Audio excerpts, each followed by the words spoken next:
านบริษัทตับนครทุ่งเฮานวดินตัวนี้มันตั้งอยู่บ้านผู่ซางขับหอม5ถึงพวกเฮาก็ไกลทางอย่างแน่30เป็นขนาดเดี๋ยวนำมาเบิ่งกันเลยว่าที่พวกเฮางามจำได้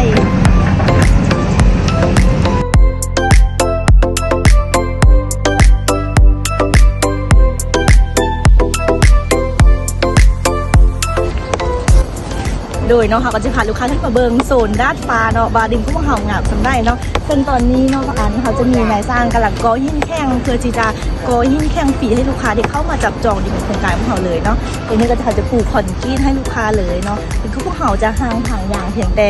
30 เมตรเท่านั้นเด้อ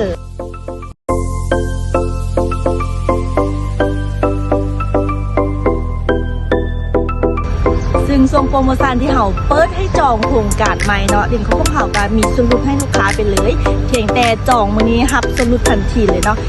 50% ทุกตอนดินเลยลูกค้าและแถมพิเศษน้ำดินเขาพวกเขาจะเดินน้ำเดินไฟให้ลูกค้าพร้อมแล้วก็จะมีพ้นทางปูคอนกรีตให้นำเด้อและมันไพ่ที่ว่ามักโซนนั้นเนาะเขาก็จะก่อหินแข้งให้ลูกค้าฟรีเลยและแถมยังจะได้ทางปูคอนกรีตไป5 หน้าดินของลูกค้าทุกๆตอนเลยเนาะอย่าลืมเข้ามาเยี่ยมชมโครงการของเราได้เด้อของพวกเขามีพนักงานประจำอยู่สนามเนาะก็สามารถได้มาในตลอดเวลาเลยหรือต้องการยักษ์ซอบถามก็สามารถติดต่อมาตามเบอร์โทรทั้งรุ่นนี้ได้เลยสำหรับวันนี้ไปก่อนเด้อบ๊ายบาย